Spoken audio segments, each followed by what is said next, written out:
So the occlusion and then the reperfusion, they cause the miss.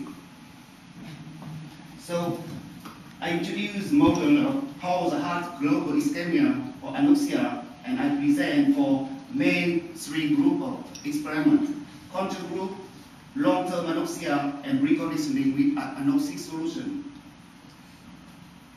Based on these four understanding, anoxic reconditioning can protect the heart against anoxia and reoxygenation in injury.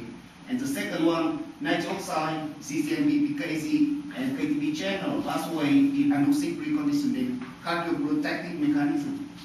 The third one, the crosstalk between calcium and reactive oxygen spikes during anoxia and reoxygenation, and mitochondrial function in this mechanism. So I designed anoxia reoxygenation can induce nitric oxide not